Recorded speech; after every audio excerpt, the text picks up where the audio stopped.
On va parler rugby avec deux personnalités du rugby. Alors déjà, ce sont des Albervillois, c'est pour ça que ce sont des personnalités, donc des Savoyards purs et durs. Ils ont côtoyé le top 14, on les adore. Steve Blanc-Maplaz, bonjour. Salut Laurent. Tu vas bien? Ça va, merci. Et Jérôme Ray, Bonjour Laurent, merci. qu'on connaît aussi pour son côté agriculteur. Exactement. Mais là, j'imagine que le temps est sur le rugby. Voilà, on va parler plutôt rugby aujourd'hui. Alors votre point commun, c'est Albertville, et, puisque vous êtes Albertvillois, et l'US Montmélian. Vous avez tous les deux passé par cette case-là, comme quoi les Verts, c'est une bonne école? Oui, bien sûr, c'est une bonne école. Moi, j'ai commencé le rugby là-bas. J'ai fait qu'une saison, contrairement à Jérôme où il en a fait un peu plus. Et bien sûr, c'est une belle école de rugby, un beau club, et, avec des belles personnes et des belles valeurs. Bon, Jérôme, c'est à côté de chez toi pratiquement? Ouais, exactement. On est à 25 minutes. Et pareil, on a appris on a appris Albertville surtout. On a commencé à Albertville. Et ensuite avec Montmélian où on a fini un peu de se former avec 3 ans. Et j'ai eu l'occasion de jouer avec la première dès que j'avais 18 ans. Alors à l'époque, Albertville, vous avez connu la grande époque du SOA, hein, où ça brillait plein les yeux. Ouais, moi c'était plutôt la fin, Ouais. mais ouais, j'ai connu un petit peu les joueurs qui ont joué. Et voilà. Jérôme? Un peu plus jeune pour moi.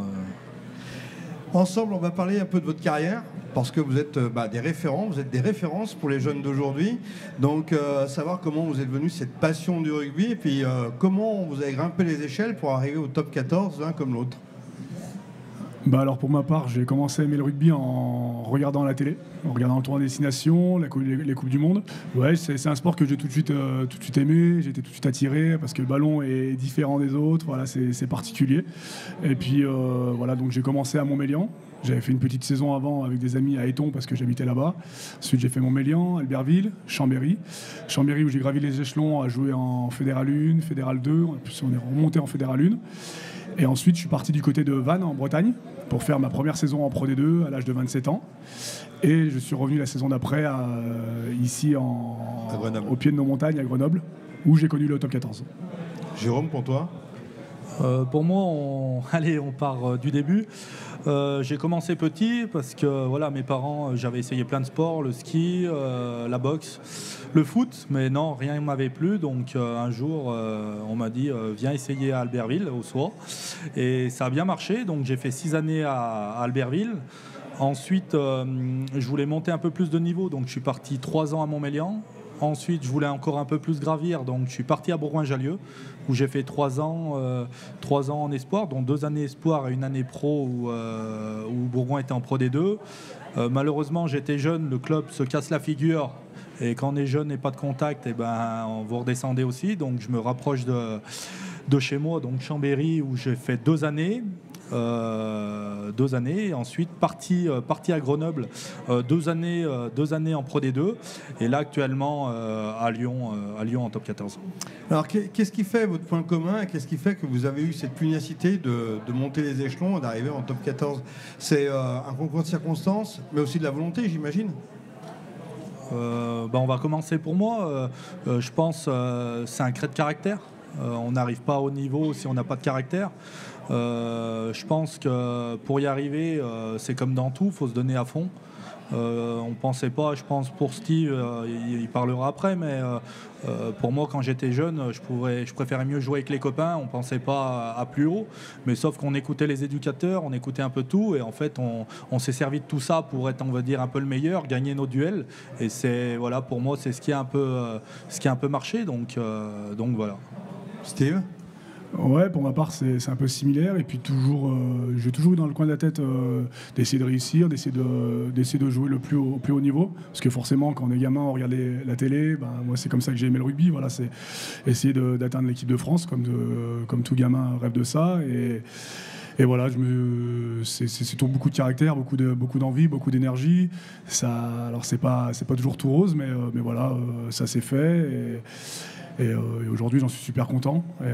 Après, pour revenir sur ce qui nous faisait notre point commun avec Jérôme, c'est aussi qu'on s'est croisés à Grenoble et on a vécu de belles saisons ensemble.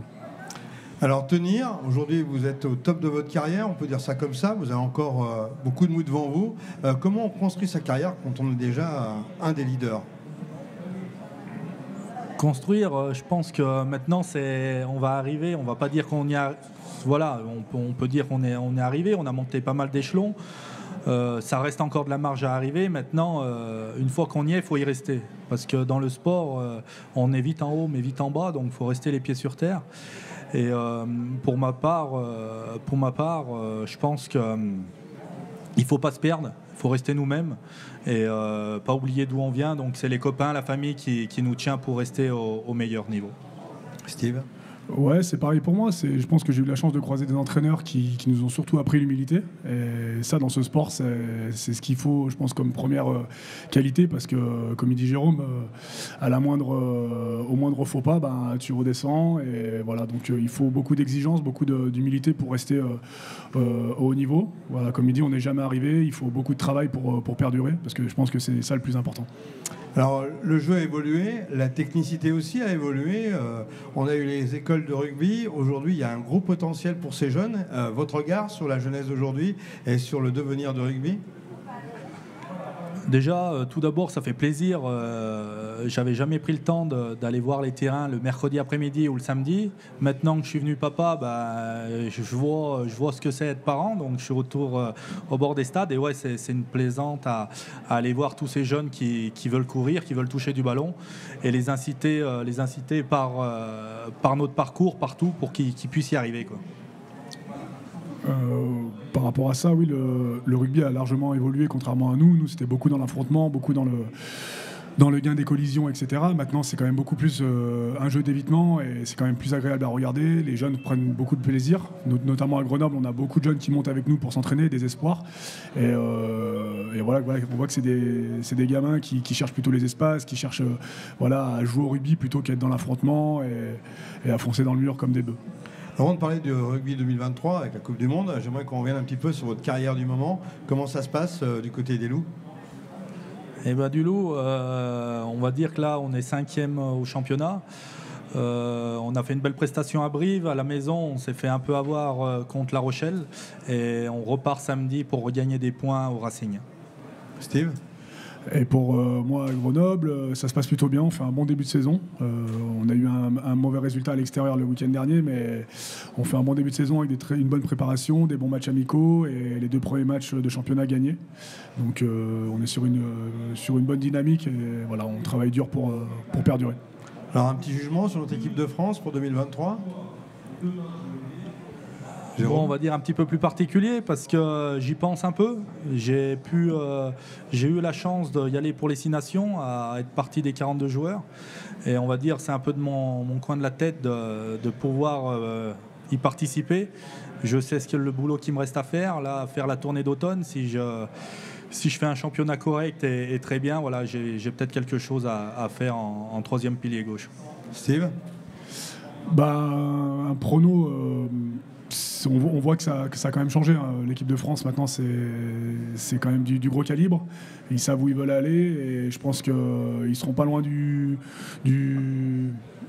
bout, je pense, à la fin de la Coupe du Monde. Voilà, en tout cas, j'en profite pour féliciter Jérôme et surtout l'encourager pour son parcours. Et puis, je croise les doigts pour lui pour qu'il y soit l'année prochaine.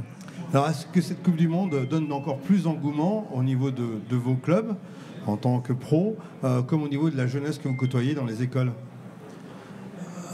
Tout d'abord, déjà, dès qu'il y a une Coupe du Monde, que ce soit foot, rugby, les licenciés vont augmenter, la télé va augmenter aussi, ça sera axé sur la lumière dessus. Après, pour moi, ce qui est différent, bien sûr, merci Steve pour les encouragements, même si je le savais. Et on va tout faire pour y arriver. Pour moi, voilà, je veux me faire une satisfaction aussi parce que jouer une Coupe de Monde, voilà, il n'y en a pas beaucoup qui ont eu la chance de le faire.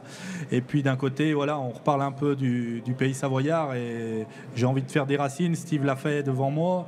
J'ai envie de le faire après et vraiment qu'on soit des piliers de la Savoie pour encourager nos jeunes, pour dire qu'on peut y arriver. C'est pas parce qu'on est savoyard dans des petits clubs qu'on peut pas y arriver.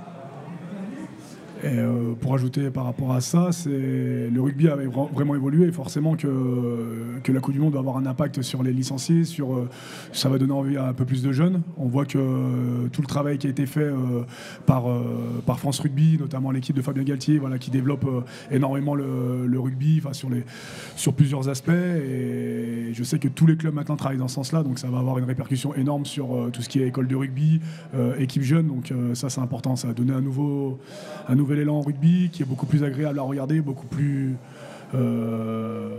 abordable pour tout le monde, pour les petits gabarits comme pour les gros. Donc voilà.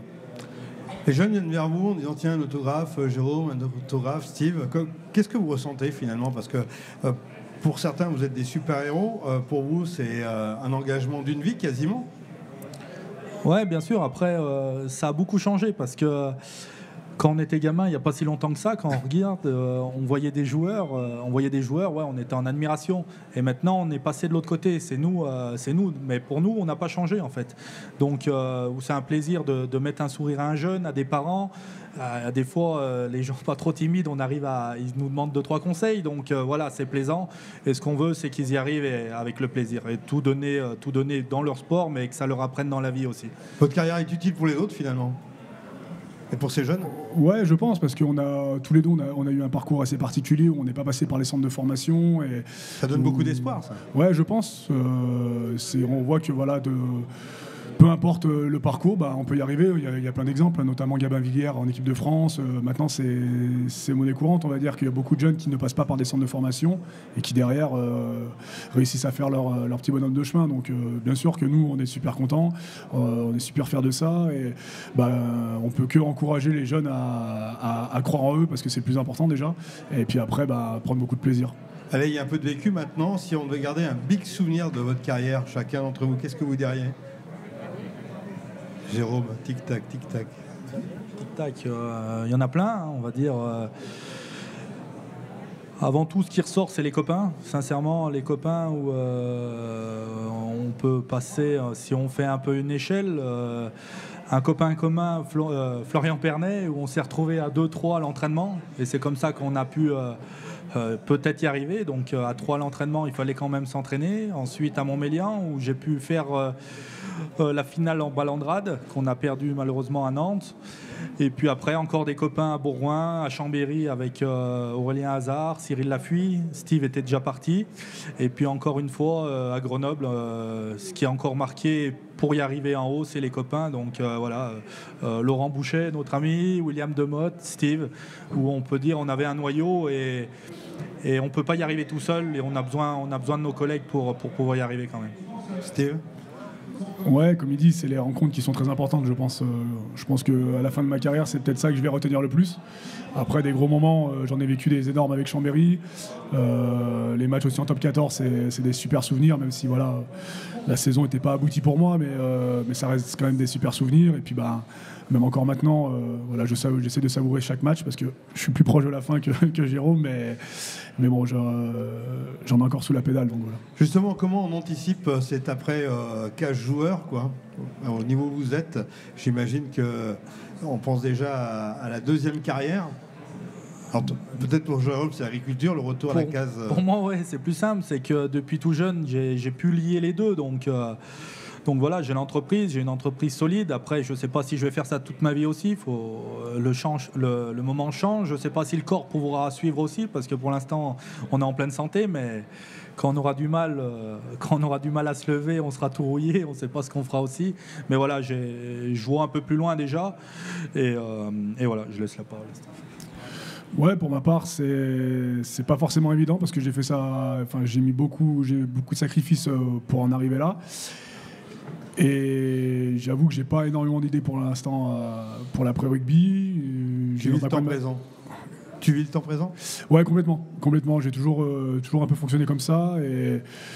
Mais par contre, je pense que je vais peut-être m'investir aussi un peu dans le rugby pour transmettre ce que j'ai appris, ce qu'on m'a appris et ce que je connais, parce que c'est important. Je pense qu'aujourd'hui, il faut des personnes pour pouvoir aider ces jeunes qui vont arriver par la suite. Donc voilà. L'ultime message que vous voulez faire passer à vos fans, à vos collègues et à ceux qui vous regardent sur Internet aujourd'hui ? Et ben, pour tous ceux qui nous connaissent, un bonjour à tout le monde. Ça, c'est bon, ça. Et après, ensuite, non, la réussite vient avec le travail et voilà. Il n'y a pas de secret. Pas de secret. Ouais, bonjour à tout le monde déjà, et puis surtout merci, parce que voilà, j'ai fait quand même pas mal d'années à Chambéry, maintenant à Grenoble, et j'ai toujours eu beaucoup de soutien, j'ai toujours beaucoup de messages, beaucoup d'accolades, toujours sympathiques, et ça fait toujours plaisir, donc merci pour ça, merci pour le soutien quand les personnes se déplacent au stade, etc. Donc voilà, et puis comme a dit Jérôme, hein, c'est un éternel recommencement, il faut toujours se remettre en question et travailler dur. Merci Jérôme, merci Steve pour ces témoignages et bon sport et vive le rugby. Merci Laurent. Ciao.